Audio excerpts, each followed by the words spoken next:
আরে আমি এখনো বাবা হইনি।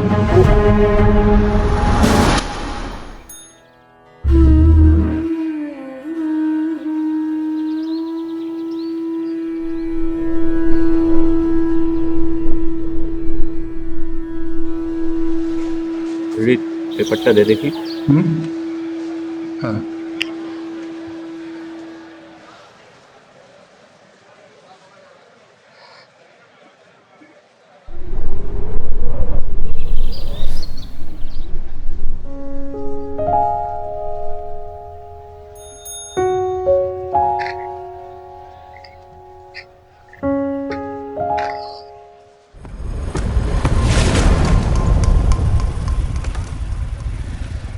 এটা কি হলো?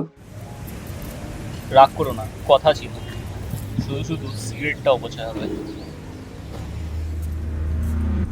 কথা বলার জন্য এটা নেভানোর কি দরকার ছিল? প্রায়োরিটিটা সিগারেটে দিতে, আমার কথাও তো দিতে না। সো প্লিজ একটু।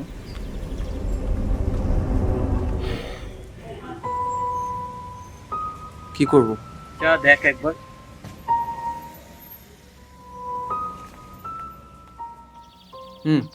চলো।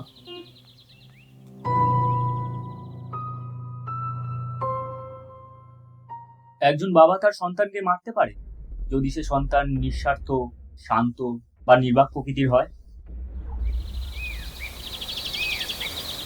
তুমি এসব আমাকে বলছো কেন?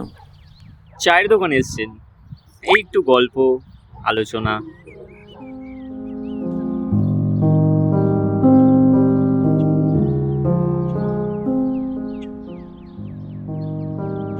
যদি না প্রাণটি খুব বেশি অনাচার করে, বা তার বাবা অসুর। তুমি কেমন বাবা? আরে আমি এখনো বাবা হইনি। হয়েছিলেন, অনেক স্নেহ যত্নও করেছিলেন।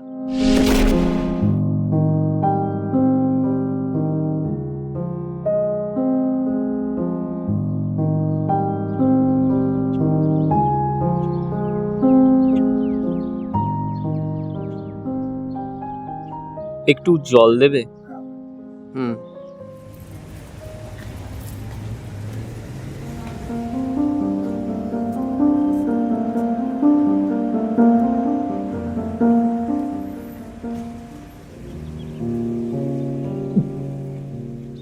ও নাও। থাক থাক, লাগবে না।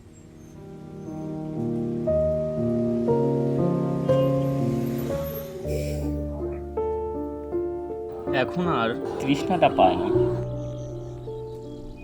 ধরুন।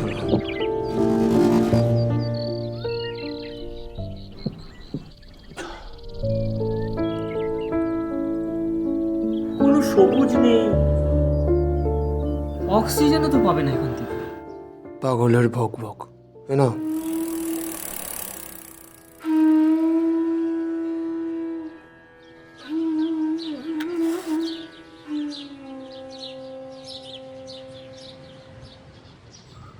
এ তোমার হয়েছে?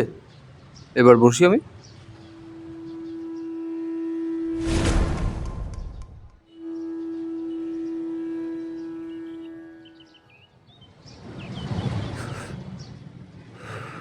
পাগলের মতো করছি বাবা। আচ্ছা শোনো শোনো, এই বাড়িটা কি তুমি বানাচ্ছ? হুম। তোমার সন্তানরা থাকবে এখানে? আমার বাড়ি মানে? হ্যাঁ, আমার সন্তান হলে নিশ্চয়ই থাকবে। ফুল পাবে এখানে? এমন বকছে, কথা মনে হচ্ছে খারাপ আছে। ফল তো পাবে না, অক্সিজেনও পাবে না। বুঝছো তুমি?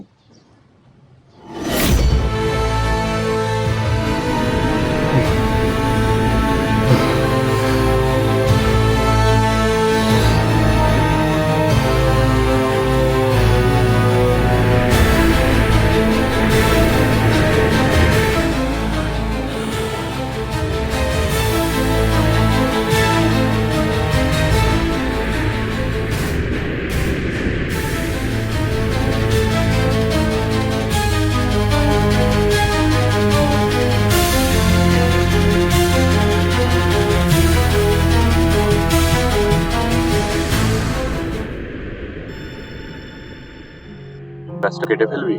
এই গাছ নিয়ে আমাদের কত স্মৃতি বল। হ্যাঁ বাবু, গাছটা কাটতেই হবে। আর একবার ভেবে দেখ, গাছটা না কেটেও তো বাড়ি বানানো যায়। সব ফরেনে মানায় বাবা, এখানে ভালো ইন্টেরিয়ার ডিজাইনার কোথায় বলো তো? দর্দ দিয়া তুঝকো मैं दर्द दिया तो था सुकून तो था जीवन माफ कर दो